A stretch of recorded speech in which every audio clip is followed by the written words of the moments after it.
coming out this morning. I am just so excited about what I'm doing. I am so happy to know that you're here to support me. I've been asked why, because it is what I want to do. Because I feel that there are so many areas that we need to keep moving forward on that Mickey was a part of, and particularly in the legislature. As you know, at this time, we're talking about redistricting, and I can attest to the fact that there are some of us, like Mayor Johnson, and I don't need to call names, that have been a part of this for many years, when we used to draw the lines with our local legislators. Right. And it is just so important that we make sure that the 165th has its due when it comes to what is offering here in Savannah. They have not shown me the lines, but going on the old lines, the district is very extensive. It goes all the way over to Hutchinson Island. So it will be a very diverse district, but there are areas that we must be concerned about. Just to address a few, one would be education in our area.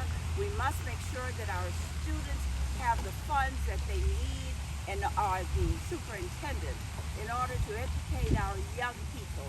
But most important, our universities here in Savannah.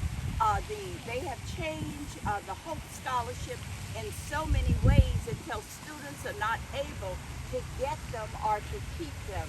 That will be my thrust as far as the education is concerned, and to make sure that the local colleges are getting funding from the border regions through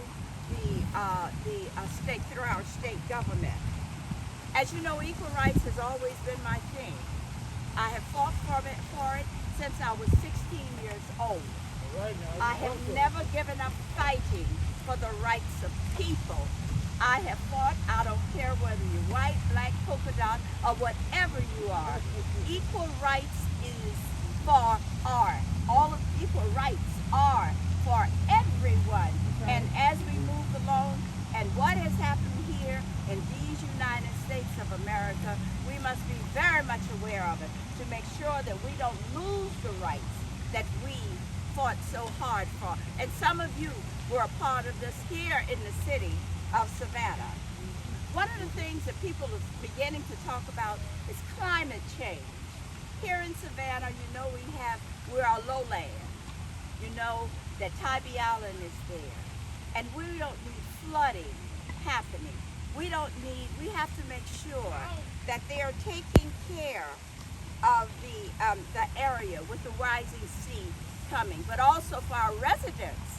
You saw what happened in New York unexpectedly.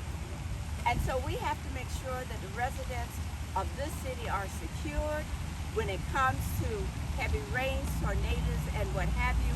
And we need to make sure that the state is providing funding for it, as well as y'all know that I'm also talking about the United States as well. I am the voice. I love to bring issues and to work on issues. Healthcare, when you look at what is happening here in the city of Savannah, our hospitals are full. More funding is needed for health care. We need to talk about the expansion of the Medicaid expansion. Our state did not accept U.S. funds to help us with health care. I'm hoping that it will become an issue, or I can raise it as an issue, so that we can get some of that money that is being offered out of Washington, D.C. We all have a right to vote. Did I talk about vote? Yes. We all have that right to vote. But we also have a right to get people to the polls. And we have to have a fair system.